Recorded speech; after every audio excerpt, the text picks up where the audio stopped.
Students, in today's class we are going to see module 4. In that we are going to see about 8051 serial port programming both in assembly language as well as in C.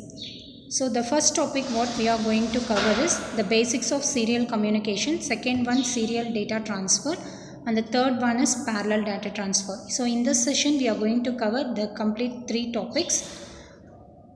The basics of serial communication. First, we should understand what is meant by a communication. Communication is nothing but transmitting a data. So, to transmit a data, we have a transmitter and we will be having a receiver. So, the transmitting whatever data we want to transmit, that will be available in the transmitter session, and it will be transmitted to the receiver by means of bus or channel, transmitting channel. So we will call this as your transmitting channel or bus. Bus is nothing but collection of wires. So it is the basic means of communication. And moreover, when you transmit the data, the transmitter will transmit the data at one particular clock frequency and the receiver will receive the data at one particular clock frequency depending upon whether it is a synchronous means of communication or asynchronous means of communication. So the first point is communicating is a method of transmitting a data. So when we want to transmit a data, here we have a transmitter as well as a receiver. So from transmitting end to the receiving end, we will be transmitting the data. The data to the transmitter. So suppose if this is going to be your transmitter, the data to the transmitter is taken from S buffer register. S buffer is nothing but serial buffer which is available in your 8051 microcontroller. So whatever data we need to transmit, the transmitter will receive the data from S buffer and it will be transmitted to the transmitting channel to the receiving end. So the receiving, after once the receiver receives the data will be again stored on to your S buffer register. Then only the data whatever we have transferred, that will be available to the customer. Next, so here there are two ways of transmission. One is your bitwise transmission and second one is your bytewise transmission. So we all know that 8 bit is equal to 1 byte. So there are two means of communication. One is serial communication, another one is your parallel communication, depending upon whether the data transfer is going to happen bitwise or bytewise. Next, this can depending upon whether it is going to transmit the data either bitwise or bytewise, there are two ways of communication. One is serial communication, another one is your parallel communication. And also depending upon the clock signal that is given to the transmitter and receiver, we are going to consider whether the data transfer is going to happen in a synchronous manner or asynchronous manner. In case of your synchronous manner, the clock signal to the transmitter and receiver is common. Whereas in case of asynchronous data transmission, we will not be giving any clock pulse. So each transmitter and receiver will be operating at different clock frequency. So these are all the important points of communication. Next is your serial communication. So we should understand how exactly the serial communication will happen. And for this, the diagram is shown over here and it consists of a transmitter. So this is going to be your transmitter. It is your transmitter. This is your transmitter and this is your receiver. So the transmitter will be operating at a different clock frequency and the receiver is going to operate at a different clock frequency, and we are going to place the data on the transmitting channel. So the data whatever it is shown over here, it is going to be get transferred from your transmitting end to your receiving end.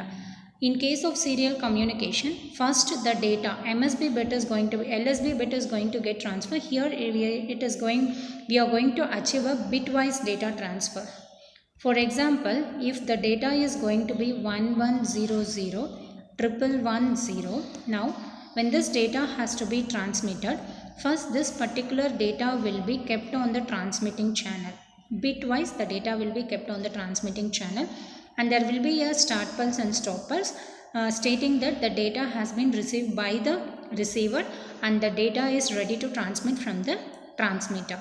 So in serial communication, we have a clock pulse that is given to the transmitting end and the receiving end. The clock pulse is shown on this particular point. So here the clock pulse to the transmitter and the receiver is going to be common. Depending on the frequency of the rate of data transfer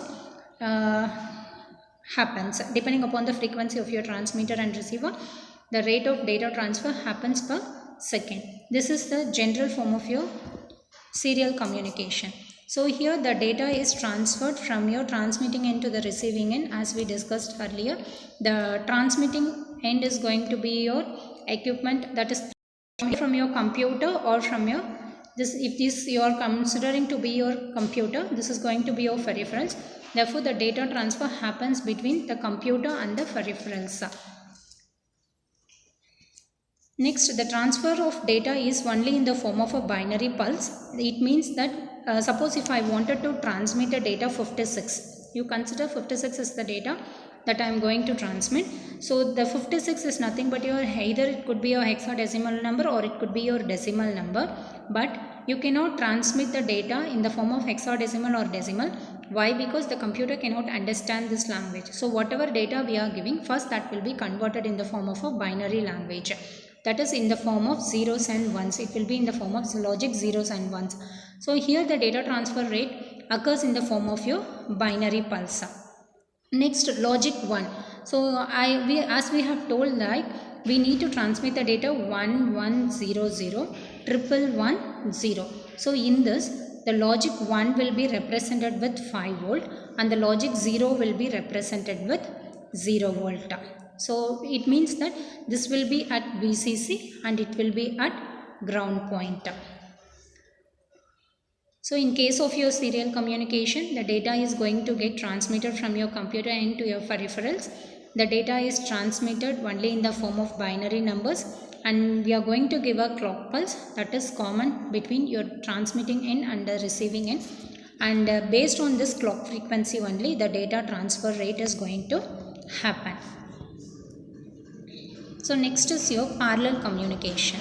So in parallel communication, in case of your serial communication, the data we are going to transmit in the form of bits, that is only one bit of data at a time. Whereas in case of parallel communication, we are going to transmit the data from transmitting end to the receiving end of all the 8 bits of data is going to get transmitted. And the diagram for the same is shown over here. Here also we have a transmitter and receiver. So looking at the transmitter and the receiver, it is understood that, and here we are giving a one clock pulse. The clock pulse is common to both your transmitting end as well as your receiving end. And here we have shown bit 0, bit 1, bit 2, bit 3, bit 4, bit 5, bit 6, bit 7. So it means that bit 0 to bit 7, it is an 8-bit data. So all the 8 bits of data are parallelly placed on your transmitting channel so that the data will get transferred from your transmitting end to your receiving end simultaneously. Whereas in case of serial communication, only one bit of data is going to get transferred. This is the basic block diagram that represents your parallel communication.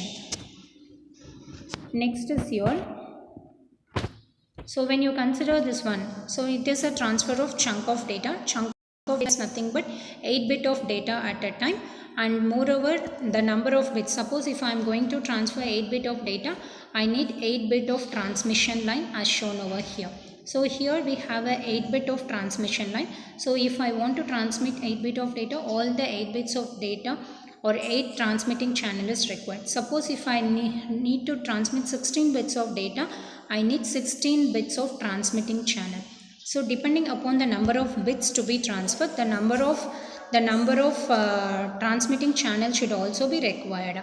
In case of parallel communication, the communication speed will be fast as we are going to transmit the data at a faster rate, and also it requires the installation cost to be very high. Why? Because in each transmitting channel, suppose if I have only one transmitting channel, the cost is less. If I wanted to transmit 8-bit of data, 8 transmitting channel is required, which increases the cost of installation. And moreover, this could be used only for short distance communication. and this could be communicated to from computer to multi-point peripheral device, because in case of your communication happens between your computer and peripheral device. In parallel communication, a communication can happen between computer and multi-point peripheral device. This is the basics of your parallel communication.